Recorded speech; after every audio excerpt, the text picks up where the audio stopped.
পশ্চিম মেদিনীপুর জেলার পিংলা থানার অন্তর্গত মালিগ্রাম ৫ নম্বর অঞ্চলের আগরওয়াড়া এলাকার বাসিন্দা চন্দন ঘাটা নামে এক যুবকের মেদিনীপুর এলাকায় একটি ইটভাটায় কাজ করার সময় বৃহস্পতিবার বিকেলে বজ্রপাতে মৃত্যু হয়। মৃত যুবক অত্যন্ত দরিদ্র পরিবারের এবং তার দুটি সন্তান রয়েছে। এরপর ইটভাটা কর্তৃপক্ষ মৃত যুবকের পরিবারকে জানালে কান্নায় ভেঙে পড়েন নিহতের দরিদ্র পরিবারের সদস্যরা। দুর্ঘটনার পরেই যুবকের দেহ ময়নাতদন্তের জন্য মেদিনীপুর মেডিকেল কলেজ হাসপাতালে পাঠানো হয়। শুক্রবার তার দেহ গ্রামের বাড়িতে নিয়ে আসা হয়। শুক্রবার মৃত যুবকের পরিবারের সাথে দেখা করেন রাজ্যের মন্ত্রী মানস রঞ্জন ভূঁইয়া। তিনি মৃত যুবকের পরিবারের প্রতি শোক জ্ঞাপন করেন। মর্মান্তিক, খুবই দুঃখজনক ঘটনা। প্রাকৃতিক দুর্যোগে বজ্রপাতে মৃত্যু হয়েছে এই পরিবারের শ্রমজীবী একটি ছেলে, ইটভাটায় কাজ করত। ছেলেটির নাম চন্দন ঘাটা। মুখ্যমন্ত্রী খবর পাওয়ার সঙ্গে সঙ্গে কালকেই আমাদের ফোন করে জানান তিনি 2 লক্ষ টাকার চেক পাঠাচ্ছেন, তার হাতে আমরা এসে দেখা করে যেন দিই। এটা মানবিক মুখ্যমন্ত্রী মমতা বন্দ্যোপাধ্যায়।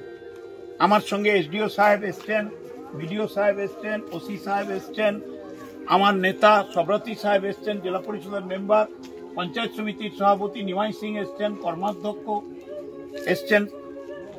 দুটি ছেলে আছে, একটি ক্লাস 8-এ পড়ে, একটা বাচ্চা লক্ষ্মীপাড়ি স্কুলে।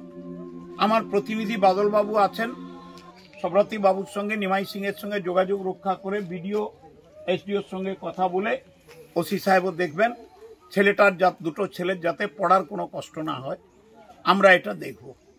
আর যে 2 লক্ষ টাকা মুখ্যমন্ত্রী, মানবিক মুখ্যমন্ত্রী মমতা বন্দ্যোপাধ্যায় পাঠিয়েছেন, সেটা ব্যাংকে থাকবে, সংসারের কাজে লাগবে, ভবিষ্যতের কাজে লাগবে। আর বাকি এই পরিবারের প্রতি আমাদের সহানুভূতি থাকবে। আমি নিজে আমার নেতৃত্বের মাধ্যমে, পঞ্চায়েতের মাধ্যমে যোগাযোগ রাখব। মুখ্যমন্ত্রী এটাই নির্দেশ, যতটা পারা যায় এদের পক্ষে সহযোগিতা। ঘটনায় এলাকাবাসীরাও গভীর দুঃখ প্রকাশ করেছেন। হয়েছিল বলতে মেদিনীপুরে একটা ভাটাতে কাজ করতো, তো ভাটার যে মালিক এবং ওখানকার কর্তৃপক্ষ আমাদের যেটা জানিয়েছে যে বিকেল 4:30 নাগাদ ওই বজ্রপাত হয়েছিল, বৃষ্টিও আসছিল এবং কিছু লেবার নিয়ে ওই ত্রিপল চাপা দিতে গিয়েছিল। কবে? ওটা হচ্ছে গতকাল মানে বৃহস্পতিবার 4:30টার দিকে এরকম কেসটা হয়েছে। এটা মালিক কর্তৃপক্ষ মানে ভাটা মালিক কর্তৃপক্ষ যেটা জানিয়েছে, আমাদের কাছে যেটা জানানো হয়েছে।